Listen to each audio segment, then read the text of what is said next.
दोनों का स्वागत है। सबसे पहले तान्या, मैं आपसे ही शुरुआत करूंगी। पहले तो आपको महिला दिवस की ढेरों ढेरों शुभकामनाएं।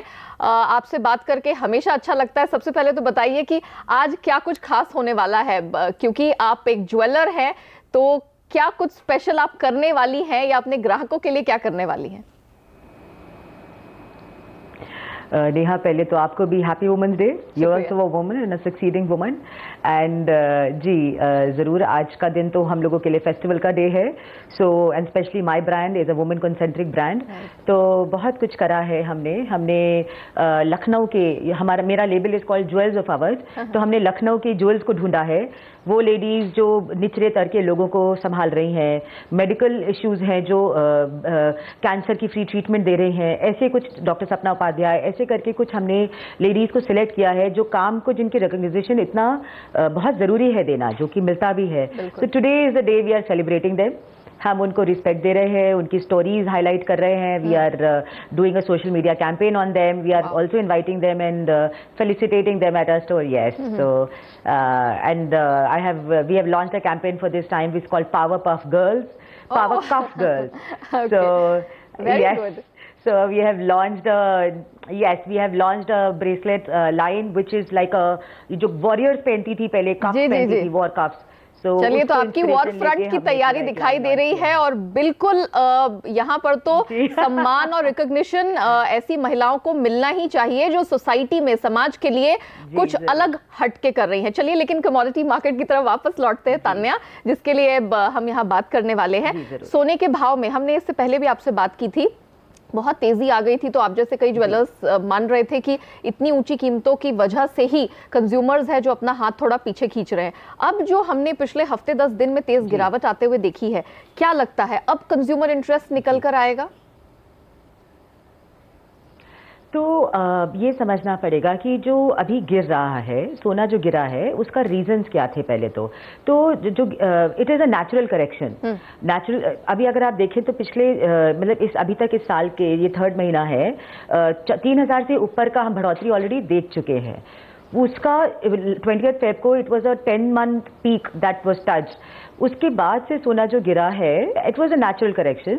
तो ऑब्वियस ही बात है, जो कस्टमर जिसको शादी के लिए खरीदना था, जिसको नीड है, वो वॉच कर रहा था कि कब सोने का हमें निचला स्तर मिलेगा, एंड वो ऑलरेडी मोबिलिटी उसमें आ चुकी है, वो खरीद रहे हैं। लेकिन जो इंडियन इन्वेस्टर है गोल्ड का, जो कि 45% अकाउंट करता है for the Indian gold demand, जो कि अगर कहिए by that definition 9 to 10% of the global world demand for gold, वो अभी भी वॉचफुल है। बहुत सारे, अभी अगर आप देखें तो दिस इज अ प्रेसिपी। हम ये कहना ठीक नहीं है, जैसे आपने कहा कि अब से बढ़ोतरी दिखेगी। अभी कुछ रीजंस हैं, जैसे अभी आपका यूएस का जॉब्स डेटा इज अवेटेड, आपकी फेड रेट मीटिंग है 20 मार्च को। अगर आप देखें तो यूजुअली हिस्टोरिकली फेड मीटिंग के पहले 15 दिन का गिरता हुआ स्तर मिलता है और उसके बाद 5 दिन की रैली मिलती है। तो वो सब वजह हैं कि सोना अभी और भी गिर सकता है। There is also geopolitical issues within this country. तो जो इंडियन इन्वेस्टर है वो अभी भी वेट कर रहा है मेरे ख्याल से। अच्छा, तो वेट एंड वॉच कर रहे हैं, क्योंकि इससे पहले भी जब आपसे बात हुई थी आपने कहा था कि कीमतों में स्थिरता आना बहुत जरूरी है, फिर चाहे वो ऊंचे लेवल पर हो या निचले स्तरों पर हो, स्थिर होना बहुत जरूरी है, क्योंकि ऑलरेडी हमने 2000 रुपए का यहां पर गिरावट आते देखिए। Very well. तो लोग अब खरीदना क्या चाह रहे हैं, क्योंकि इस साल बोला जा रहा है कि काफी मुहूर्त हैं शादियों के, तो क्या वैसे ही खरीदारी हो रही है? लोग टोकन टाइप बाइंग कर रहे हैं, अभी बुक कर रहे हैं, प्राइसेस को वॉच कर रहे हैं, कैसा आप बिहेवियर स्टडी कर रही हैं? तो ज्वेलरी में तो पूरी वॉक इन आ चुकी है। अच्छा। ज्वेलरी में पूरी मोबिलिटी आ चुकी है। कस्टमर, हाँ, क्योंकि अगर आप देखें तो इधर सहालक अब की गर्मी में भी बहुत अच्छा है, एंड हमारा वेडिंग बेस्ड इंडस्ट्री है। तो ज्वेलरी की बाइंग एकदम शुरू हो चुकी है। जैसे आपने कहा, ज्वेलरी की बुकिंग हो चुकी है, बुकिंग शुरू हो गई है, डिपॉजिट्स आने शुरू हो गए हैं। लेकिन उसके बाद इन्वेस्टर अभी भी वॉचफुल है। अच्छा। अभी इन्वेस्टर उतना मोबिलिटी नहीं आई है। तो इसका मतलब यही है कि जिनको जरूरत है और गहनों की, क्योंकि वो पहनने के लिए इस्तेमाल करना है, तो वो खरीदारी यहाँ पर हो रही है, लोग खरीद रहे हैं। लेकिन जो निवेश के लिहाज से थोड़ी बहुत खरीदारी करते थे, उससे अभी बचे हुए। ठीक है, मैं रवि को भी यहाँ पर जोड़ूंगी। रवि, पहले तो आपको बधाई। आपने जैसे ही CNBC आवाज पर, जब हमने पहले भी आपसे बात कही थी, आपने कहा था कि 32,000 के नीचे इस हफ्ते सोना दिखाई देगा। हफ्ते की शुरुआत जो कि इस बार मंगल मंगलवार से हुई क्योंकि ट्रंकेटेड वीक था, लॉन्ग वीकेंड था, तभी आपने कह दिया था कि इस हफ्ते 32,000 के नीचे दिखेगा और हूबहू वही हुआ है। तो पहले तो आपको इस बात की बधाई कि हमारे दर्शकों का बहुत फायदा हुआ है आपकी रिकमेंडेशन से। अब जरा बताइए, ये जो रिकवरी दिख रही है वाकई में अब ये एक बड़ी रिकवरी है, एक कमबैक के तौर पर देखें, या अभी भी थोड़ा वक्त लगेगा? धन्यवाद नेहा जी। ये CNBC आवाज की वजह से पॉसिबल है कि मैं अपने व्यूज आप लोगों के साथ शेयर कर पाता हूँ, लोगों तक पहुंचते हैं। देखिए, दो चीजें यहाँ पर मैं थोड़ा सा क्लियर करना चाहूंगा, थोड़ा सा समय ज्यादा लूंगा आज।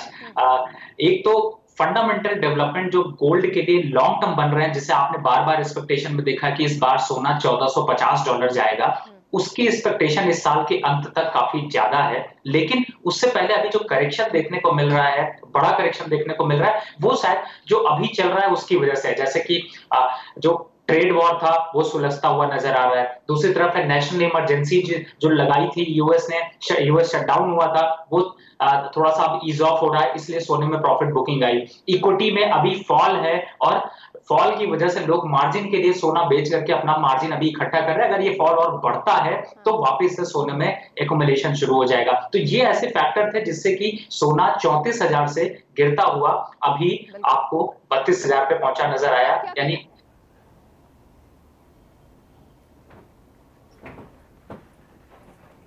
ओके रवि, आपको मेरी आवाज आ रही है? जी जी हाँ, मैं पूछ रही थी कि अब क्या किया जाए। तो आज अभी फिलहाल तो मुझे लगता है कि अभी सोना 32,250 से 350 तक का एक टारगेट देखने को मिलेगा। लेकिन मैं कैरी फॉरवर्ड ट्रेड नहीं दूंगा इंट्राडे में, या प्रॉफिट बुक करके निकल जाइए। रिस्क रिवॉर्ड रेशियो में देखें तो $1280 और 1300 ये बीच में $20 की रेंज में देखने को मिलेगा। भारतीय बाजार में कन्वर्ट करिए तो ये आता है 31,900 से 32,250 और 300, इस रेंज में ही दायरा होगा। तो अपर लेवल पे, लोअर लेवल पे आता है बाय करिए, अपर लेवल पे आता है तो वापस एक बार अपनी पोजीशन एग्जिट कर जाइए। मुझे लगता है 32,300 तक सोना एक बार अप ट्रेंड में जा सकता है। Very well. चलिए तान्या, हम लेंगे आपसे इजाजत। आपका बहुत शुक्रिया हमारे साथ जुड़ने के लिए, बताने के लिए कि क्या कुछ खास आज इंटरनेशनल वुमेन्स डे पे होने वाला है। रवि हमारे साथ बने रहेंगे, लेकिन क्योंकि आज है इंटरनेशनल वुमेन्स डे, बहुत खास दिन है, और CNBC आवाज पर, आपके पसंदीदा चैनल पर, हम नारी शक्ति को सलाम कर रहे हैं। अब तक आप आवाज के एडिटोरियल और गेस्ट कोऑर्डिनेशन टीम की महिलाओं से सुबह से ही मिल चुके हैं। हमने आपकी बातचीत करवाई, दिखाया कि बिहाइंड द सीन्स किस तरह की मैडनेस होती है, किस तरह की मेहनत लगती है, और तब जाके शो, ये चैनल सक्सेसफुल होता है। लेकिन अब बारी एक और टीम से मिलने की है जिनकी वजह से हम स्क्रीन पर आ पाते हैं। जी हाँ, हम जैसे अभी दिख रहे हैं इससे कुछ अलग ही दिखते हैं। मैं तो बिल्कुल ही अलग दिखती हूँ, आप मुझे शायद पहचान भी ना पाए, लेकिन हम सबको प्रेजेंटेबल बनाने का काम करना, खूबसूरत बनाने का काम करना है, वो करती है हमारी मेकअप टीम। और बड़ी मेहनत करते हैं, हमें ऑन एयर जाने के लायक ये लोग बनाते हैं। और ये टीम मेरे साथ आज जुड़ी हुई है, तो मैं आपसे इनका इंट्रोडक्शन करा देती हूँ। मैं उधर से करती हूँ। तृप्ति, ये हमारी हेयर स्टाइलिस्ट है, उसके बगल में है संगीता, स्वाति, और ये है हमारी फैशन स्टाइलिस्ट राधिका। जो भी हम कुछ पहनते हैं, हम क्या पहनेंगे, हम क्या नहीं पहनेंगे, कब पहनेंगे, कैसे कोऑर्डिनेट करेंगे, सारा जो श्रेय है वो इन महिलाओं को जाता है। तो सबसे पहले मैं राधिका आपसे ही शुरुआत करती हूँ। कितना चैलेंजिंग काम है, क्योंकि इतने सारे एंकर्स हैं, कपड़े का कलर सेम नहीं होना चाहिए। मैंने आप लोगों को काफी स्ट्रगल करते हुए देखा है कि कपड़े का कलर सेम नहीं होना चाहिए, किस दिन जैकेट पहनना है, किस दिन टॉप पहनना है। जरा चैलेंज बताइए हमारे दर्शकों को, कैसा है? चैलेंज ये होता है कि हर चैनल पे, मतलब वो चैनल पे एंकर्स का कलर रिपीट नहीं होना चाहिए, तो वो हम उसका ध्यान रखते हैं। और मतलब उसके पीछे भी, मतलब प्रोड्यूसर का जो चॉइस है, एंकर्स का जो कंफर्ट लेवल है, पीछे का बैकड्रॉप है, वो सबको ध्यान में रखते हुए आप लोगों का जो लुक है वो हम डिसाइड करते हैं। माय गॉड, मतलब इतने परमिटेशन कॉम्बिनेशन रहते हैं तब जाके हम ऐसे दिखाई देते हैं, और वो भी हर दिन, 6 days ऑफ द वीक। तो चलिए, ये तो बात हो गई हमारे लुक की। लेकिन चलो स्वाति, अब मैं आपसे समझना चाहूंगी, बहुत अच्छे से आप हमारे बाल को स्टाइल करते हैं, और खासतौर से फीमेल एंकर्स के लिए हर दिन एक जैसा लुक नहीं चाहिए। किसी दिन हम टाई करते हैं, किसी दिन कितनी मुश्किल होती है या कितना लगता है हर दिन, कैसे क्या सोच के निकलते हो घर से कि आज क्या करना है? घर से ऐसे निकलते कि कुछ अच्छा करना है, हाँ। मतलब बहुत अच्छा करना है, ऑन एयर आपको सुंदर दिखाना है। हाँ, और फिर वो भी हमारा 5-10 मिनट का काम होता है, क्योंकि इतना रश रहता है 1-2 घंटे के लिए कि मतलब हम लोग को सोचने का वक्त ही नहीं रहता है। तो फटाफट जैसे जैसे होता है वैसे एक दूसरे को हेल्प करके हम लोग आपका और अपना घर संभालने के साथ ये महिलाएं रोज ये सोचकर आती हैं कि हमारे एंकर्स का, जितने लोग ऑन एयर जा रहे हैं, उनका लुक किस प्रकार का होगा, कैसे उन्हें कुछ अलग लुक दिया जाए, कैसे उनके हिसाब से भी चला जाए। ये एक बहुत बड़ा चैलेंज होता है। संगीता, क्योंकि आप अक्सर मेरा हेयर स्टाइलिंग करती हैं और मैं ये पर्टिकुलरली बताना चाहूंगी कि जो मेरे दिमाग में होता है वो संगीता रीड कर लेती है। तो कैसे डिसाइड करते हो? हर बार वो जो पढ़ा है, ट्रेनिंग की है, वही काम आता है या कोई और भी तरीका होता है? नहीं, हमारे दिमाग से भी हम लोग की क्या ड्रेसिंग किया है उसके ऊपर हमको लगता है कि ये लुक उनको अच्छा लगेगा, इसके वजह से हम लोग वो सोच के ही करते हैं। और इतने सालों से हो, क्योंकि मैंने जब इस इंडस्ट्री में कदम रखा था, ये जो महिलाएं हैं वो उससे पहले से, खासतौर से ये जो हेयर स्टाइलिंग टीम है ये उससे पहले से है यहाँ पर। तो क्या कभी ऐसा नहीं लगा कि बहुत मुश्किल हो रही है, छोड़ देना चाहिए, अपने घर को देखना चाहिए? कैसे इतनी हिम्मत, इतनी ताकत कैसे आई? नहीं, वो तो करना पड़ता है ना मैम। हम लोग जब जॉब करें तो हमको लग रहा है कि मैम के पास टाइम नहीं है, तो हमको उनको खूबसूरत लेकिन नेटवर्क 18 ही क्यों? क्योंकि वो चैनल अच्छा है। अच्छा, बहुत अच्छा। हमारे इस टाइम के बाद आई थी, लेकिन तृप्ति भी रही है काफी समय तक। क्या किसी एंकर की वजह से बड़ी दिक्कत होती है? नहीं, क्या कभी? वो तो रोज का ही है। रोज कोई ना कोई तंग करता है। कोई ट्रेस में रहता है तो हो जाता है, फिर हम लोग अभी मैनेज कर लेते हैं, आदत हो गई है। ओके, चलिए। तो वैसे बातें तो यहाँ पर बहुत होती है, हम और भी इनके रंग आपको दिखाते, लेकिन जो इनकी मेहनत है वो फिलहाल हम कोशिश करते हैं कि वो सफल रहे जब हम आपके सामने आए। और बिल्कुल हम देखते हैं यहाँ पर कि किस तरह से ये हमें प्रेजेंटेबल बनाने का, हमारे लुक को सुधारने का और भी मेहनत ये लोग लगातार करते हैं। So thank you so much. आप इसी तरह काम करते रहिए, हम सबको खूबसूरत बनाते रहिए and just stick around. Thank you for the appreciation और आपको वुमेन्स डे की बहुत बहुत शुभकामनाएं। आपको भी थैंक यू सो मच। चलिए, इसी नोट पर हम लेते हैं छोटा सा ब्रेक। हम ऐसे ही बहुत सारी टीम, हमारे ऑफिस की टीम से आपको मुखातिब कराते रहेंगे, बस आप बने रहिए, देखते रहिए। सीन है कमजोरी, एल्यूमिनियम को छोड़ दे तो चौतरफा गिरावट का है दिन। रवि सिंह हमारे साथ है, कार्वी स्टॉक ब्रोकिंग के। रवि, बताइए मेटल्स में क्या रणनीति होगी? वीकेंड है तो बिल्कुल सेल की ही रणनीति में जाना पड़ेगा। यहाँ पर कॉपर हो या जिंक हो, लेड हो, एल्युमिनियम हो, सभी में थोड़ी प्रॉफिट बुकिंग और हावी होगी। जहां तक कॉपर की बात करें तो मुझे लगता है कि 453 और 54 के लेवल पे शॉर्ट करना चाहिए। वापस से 448 तक के लेवल देखने को मिल सकते हैं 456 के स्टॉप लॉस से। जिंक में वापस से 187 तक के लेवल देखने को मिल सकते हैं, तो करंट लेवल से इसमें भी एक बार सेल की पोजीशन बनाई जा सकती। साथ ही एल्युमिनियम में भी प्रॉफिट बुकिंग और देखने को मिलेगी, 142 तक के लेवल देखने को मिल सकता है। ओके, एग्री कमोडिटी स्पेस पे जरा ध्यान देंगे। कुछ शानदार रिकवरी के बाद हमने कॉटन में एक प्रेशर बनता हुआ देखा था, अभी एक छोटे दायरे का ट्रेड ही यहाँ पर दिखाई दे रहा है, बिल्कुल फ्लैट। ग्वारसीड, ग्वारगम हालांकि ऊपर है और जीरे ने जबरदस्त तेजी दिखाई है, तकरीबन 1.25% ऊपर ये कमोडिटी है। फटाफट बताइए इन कमोडिटीज में क्या किया जाए रवि?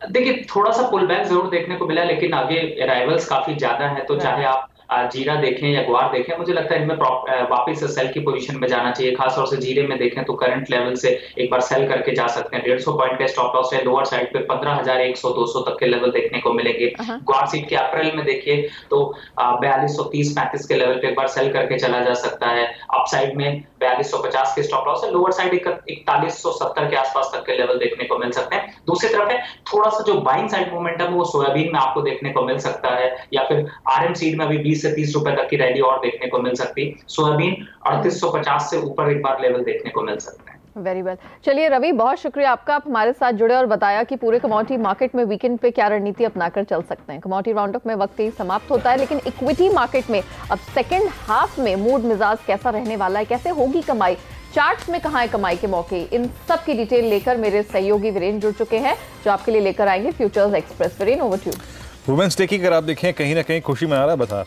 आई मीन जहां खुला वहीं पे टिका हुआ है, सब कुछ देख रहा है, लेकिन शायद डायरेक्शन जो है ना वो नेहा सेकंड हाफ में आएगा पॉसिबली। फ्राइडे फैक्टर है, इंडेक्स एक बड़े कंसोलिडेशन के बाद पॉसिबली एक मूव देगा। कैसा होगा move? Stock future, stock option से बात होगी छोटे से ब्रेक के बाद फ्यूचर एक्सप्रेस में।